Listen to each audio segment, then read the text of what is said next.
اگلی صبح ساوی ڈرائیور کے ساتھ یونیورسٹی گئی تھی نیو سیمسٹر کی فیس جمع کروانے۔ افرا گھر پڑ رہی تھی۔ افرا کے ڈر کو دیکھتے ہوئے نادیہ بیگم نے اسے خود سمجھایا تھا اور اپنے ساتھ کا یقین دلایا تھا کہ وہ ہمیشہ اس کے ساتھ ہیں اور انہیں اپنے بچوں کی خوشی زیادہ عزیز ہے۔ وہ کبھی ایسا فیصلہ نہیں کر سکتے جن کی وجہ سے ان کے بچوں کی خوشیاں ان کو نہ ملے۔ اور افرا ان کی بات سمجھ بھی گئی تھی۔ وہ اپنے کمرے میں بیڈ پہ نیم دراز سی ساوی بھی نہیں تھی جس کے ساتھ وہ گپ شپ کرتی۔ اس کے کمرے کا دروازہ نیمواں تھا، لائٹ آف تھی مگر کھڑکی سے آتی روشنی کمرے کو روشن کیے ہوئے تھی۔ وہ آنکھوں پہ بازو رکھ کے لیٹ گئی۔ آہستہ سے دروازہ کھلا اور شایان اندر داخل ہوا۔ اس نے مڑ کر دروازہ لاک کر دیا۔ اس کی سیدھی نظر بیڈ پہ دراز افرا پر گئی جو آنکھوں کو ڈانپے پتہ نہیں سو رہی تھی یا شاید جاگ رہی تھی۔ وہ دھیرے دھیرے قدم اٹھاتا اس کے بیڈ کی طرف بڑھا کہ آواز پیدا نہ ہو اور اس کے بائیں سائڈ پہ موجود خالی جگہ پہ بیٹھ گیا اور اسے دیکھنے لگا۔ افرا اس کی موجودگی سے بے خبر اپنی ہی سوچوں میں گم تھی۔ خود پہ موجود گہری اور مسلسل نظروں سے بے چین ہوتی وہ آنکھوں سے بازو ہٹاتی سامنے دیکھنے لگی اور شایان کو دیکھ کے اسے حیرت کا جھٹکا لگا۔ اس کی نظروں سے پزل ہوتی وہ جلدی سے دوپٹہ اوڑھ گئی جو سائڈ پہ رکھا تھا اور شایان اس کی اس حرکت پر مسکرا اٹھا۔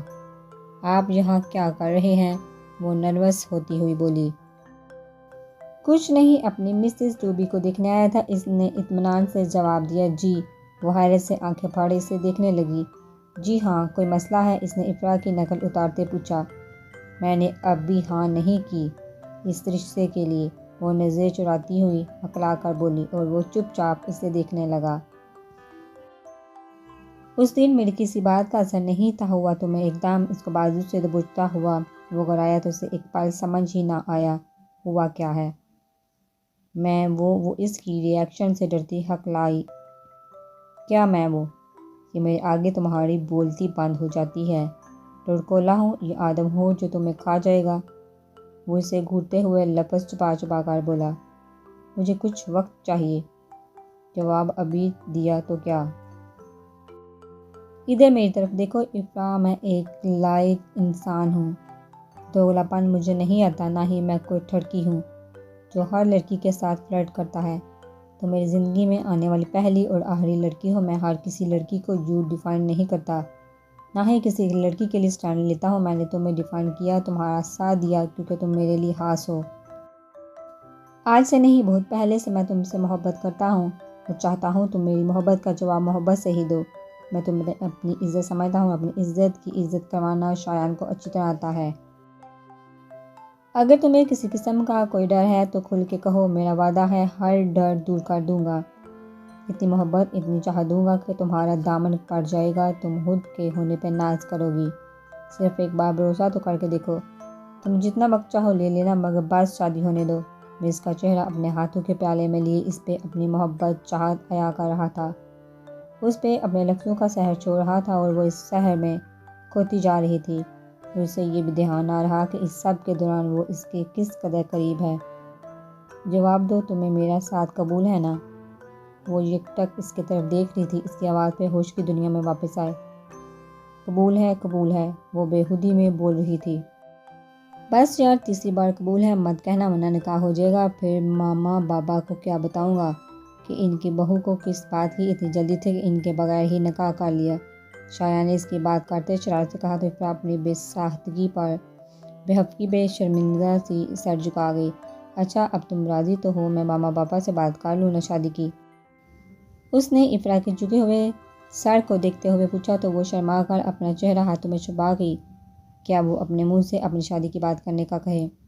اور شایان اس کا شرمایا سا روپ دیکھتا آگے بڑھ کر اس کی پیشانی پر عقیدت بڑا لمس چھوڑ گیا۔ تھینک یو مجھے قبول کرنے کے لیے، اب میری ہونے کی تیاری پکڑو مسز ٹوبی۔ وہ اس کی طرف محبت سے دیکھتا مسکراتے لہجے میں بولا اور وہ خاموشی سے سر ہلا گئی کہ ابھی تک وہ اس کی عقیدت بڑے لمس کے سحر میں تھی۔ اوکے تو پھر میں چلتا ہوں، وہ کہتا بیٹھ گیا اور وہ گہرا سانس بھرتی بیڈ گراؤنڈ سے ٹیک لگا گئی۔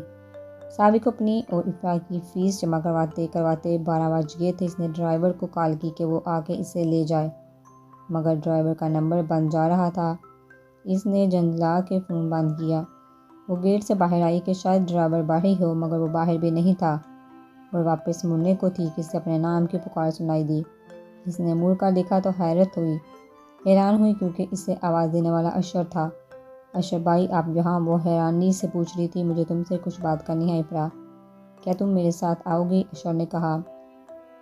مگر مجھے آپ سے کوئی بات نہیں کرنی اشر بھائی، پہلے ریسٹورنٹ میں آپ نے اور پھر آپ کے گھر میں آپ کی ماں نے جو کیا، اس کے بعد مجھے نہیں لگتا کہ اب کوئی بات کرنے کی گنجائش ہے، ساوی نے دو ٹوک لہجے میں کہا۔ میں تم سے اسی بارے میں بات کرنا چاہتا ہوں ساوی پلیز، بس 5 منٹ کی بات ہے۔ اپنا بھائی سمجھتی ہو تو مان لو میری بات، میں تمہارا زیادہ وقت نہیں لوں گا۔ اب کی بار وہ منت کرتے ہوئے بولا۔ ساوی نے کچھ دیر سوچا۔ ٹھیک ہے 5 منٹ کی ہی تو بات ہے، سننے میں کیا حرج ہے، مگر وہ یہ نہیں جانتی تھی کہ یہ اس کی پہلی بڑی غلطی تھی۔ اگر جانتی تو کبھی ایسی حماقت نہ کرتی۔ ٹھیک ہے اشر بھائی میں چلتی ہوں، مگر صرف 5 منٹ، اس سے زیادہ نہیں، اس نے دو ٹوک لہجے میں کہا۔ ہاں بالکل، اس سے زیادہ ٹائم نہیں لوں گا، اس نے مسکراتے ہوئے کہا۔ پھر وہ اس کے ساتھ گاڑی میں بیٹھ گئی تو اشر نے گاڑی سٹارٹ کی۔ اب گاڑی کیوں سٹارٹ کر رہے ہیں؟ 5 منٹ کی بات ہے تو آپ یہی کریں، ساوی نے الجھتے ہوئے کہا۔ یہاں پاس میں ایک ریسٹورنٹ ہے، وہاں پہ رش نہیں ہوتا، اور اب تو لنچ ٹائم ہے، لنچ بھی کر لیں گے اور بات بھی ہو جائے گی، اس نے ساوی کی طرف دیکھتے ہوئے کہا جو کہ اب پریشان نظر آنے لگی تھی۔ نہیں مجھے نہیں جانا، اب گاڑی روکے۔ ساوی کیا تمہیں مجھ پہ اتنا بھی بھروسہ نہیں ہے؟ اشر نے ایسے لہجے میں کہا کہ ساوی آگے سے کچھ بول نہ پائی اور چپ کر کے بیٹھ گئی۔ 10 منٹ بعد وہ ایک ریسٹورنٹ میں موجود ہے۔ اشر نے کھانا آرڈر کیا۔ جی اشر بھائی کہیے کیا بات کرنی ہے؟ مجھے جلدی جانا ہے، ڈرائیور ویٹ کر رہا ہوگا، وہ اپنی ریسٹ واچ کی طرف دیکھتے ہوئے بولی۔ ریلیکس، میں تمہیں گھر چھوڑ دوں گا اور تمہارے ڈرائیور کو میں نے واپس بھیج دیا ہے، وہ آرام سے اس کا سکون برباد کرتے ہوئے بولا۔ کیا مطلب ہے اس بات کا؟ کس سے پوچھ کر آپ نے ایسا کیا؟ اس نے غصے سے پوچھا۔ مجھے کچھ بھی کرنے کے لیے کسی سے پوچھنے کی ضرورت نہیں، میں جو چاہتا ہوں وہی کرتا ہوں، وہ اطمینان سے بولا۔ میں جا رہی ہوں، اٹھنے لگی کہ اشر نے اس کا ہاتھ پکڑ لیا۔ دور سے دیکھنے پہ ایسا لگ رہا تھا جیسے دونوں کپل ہاتھوں میں ہاتھ لیے بیٹھے ہوں۔ کیا بدتمیزی ہے، اس نے غصے سے اپنا ہاتھ چھڑایا۔ میں نے تو ابھی کوئی بدتمیزی کی ہی نہیں، اس کے چہرے کی طرف دیکھتا ہوا بولا، جو غصے کی ذاتی سے سرخ ہو رہا تھا۔ آپ مجھے یہاں جو بات کرنے کے لیے لائے تھے وہ کریں، میرے پاس فالتو وقت نہیں ہے، اس نے غصے بڑے لہجے میں کہا۔ ٹھیک ہے مجھ سے شادی کرو گی؟ اس نے اطمینان سے اس کے سر پر بم پھوڑا۔ کیا بکواس کر رہے ہیں، ہوش میں تو ہیں آپ؟ وہ آس پاس کا خیال کرتے دبے لہجے میں غرائی۔ بالکل ہوش میں ہوں میری جان، تم اس دورے سے شادی مت کرنا، بہت برا ہے وہ، اس سے زیادہ میں تمہیں پیار دوں گا، اتنا کہ تم بھول جاؤ گی، وہ اس کا چہرہ دونوں ہاتھوں میں تھامتا ہوا بولا۔ چھوڑیے مجھے ورنہ میں شور مچاؤں گی، آپ ایک انتہائی گھٹیا انسان ہے، غلطی میری ہے جو میں آپ کی باتوں میں آ کے یہاں چلی آئی، وہ اس کے ہاتھ جھٹکتے ہوئے بولی۔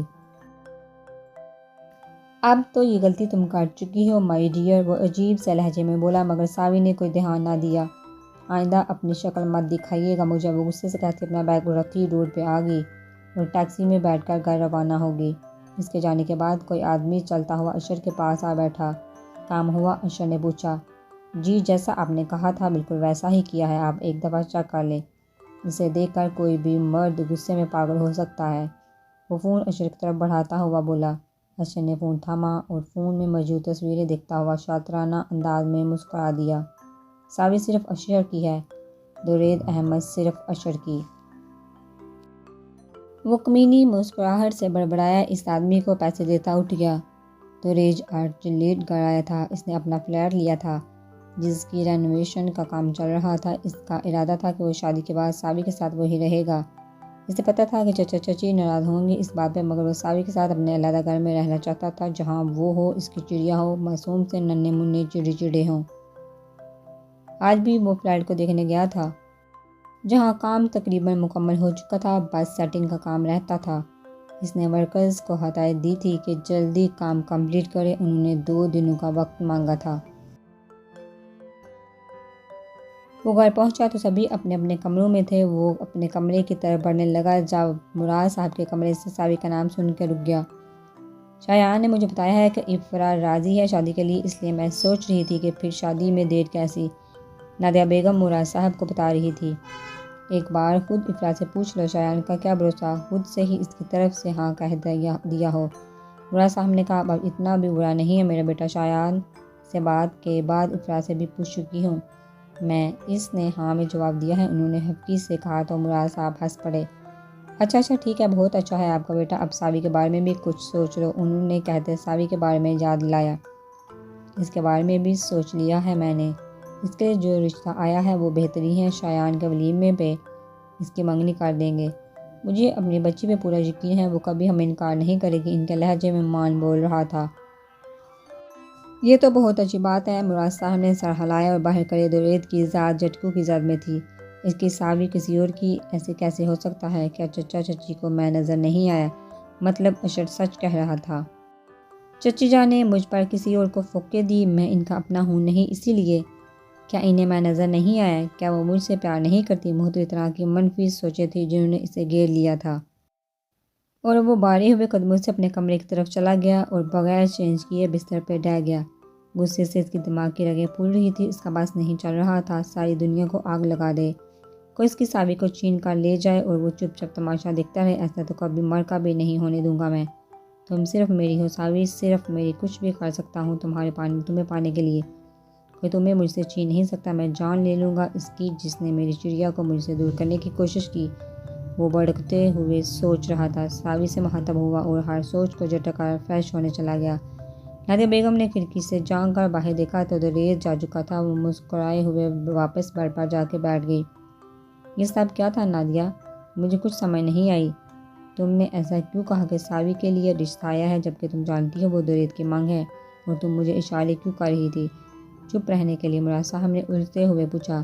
ساوی کے رشتے کی بات میں نے اس لیے کی کیونکہ باہر درید کھڑا تھا، کسی کو سنانے کے لیے بولا میں نے، نادیہ بیگم مسکراتے ہوئے بولی۔ مگر مراد صاحب حیران ہوئے کیونکہ درید نے کبھی نہیں کہا کہ وہ ساوی کو پسند کرتا ہے، لیکن اس کی آنکھوں میں ساوی کے لیے بے انتہا محبت ہے، اور میں چاہتی ہوں کہ وہ خود آ کر مجھ سے کہے کہ ساوی کی شادی اس سے ہو، وہ مجھ سے ساوی کو مانگے، نادیہ بیگم نے بتایا۔ اور اگر اس نے ایسا نہ کیا تو؟ مراد صاحب نے پوچھا۔ تو کچھ نہیں، ہم درید کو نہیں بتائیں گے کہ ساوی کا رشتہ کس سے طے ہوا ہے، یہ بات اس اپنی منگنی پہ ہی پتہ چلے گی، اور یہ اس کے لیے بہت بڑا سرپرائز ہوگا۔ میں اس کی آنکھوں میں خوشی کی چمک دیکھنا چاہتی ہوں جو بھائی صاحب اور بھابھی کی موت کے بعد سے کہیں کھو گئی ہے۔ وہ خوشی سے بولتی آخر میں افسردہ ہوئیں۔ یہ تو واقعی بہت بڑا سرپرائز ہو جائے گا درید کے لیے۔ ساوی کو بھی نہیں بتاؤں گی؟ مراد صاحب نے پوچھا۔ ساوی اور درید کے لیے ہی تو سرپرائز ہے، افرا اور شایان کو بتا دوں گی بس، ان دونوں کو نہیں، نادیہ بیگم مزے سے پلاننگ کرتے ہوئے بولی۔ واہ بھئی، مان گیا آپ کو، مراد صاحب توصیفی انداز میں بولے۔ آداب آداب، نادیہ بیگم نے خوش مزاجی سے کہا تو مراد صاحب ہنس پڑے۔ نادیہ بیگم نے درید کی آنکھوں میں ساوی کے لیے محبت تو دیکھ لی تھی، مگر اس کی آنکھوں میں ساوی کے لیے جنون نہیں دیکھ پائی تھی۔ جو ضد میں آ جائے تو سب کچھ تہس نہس کرنے کی صلاحیت رکھتا ہے۔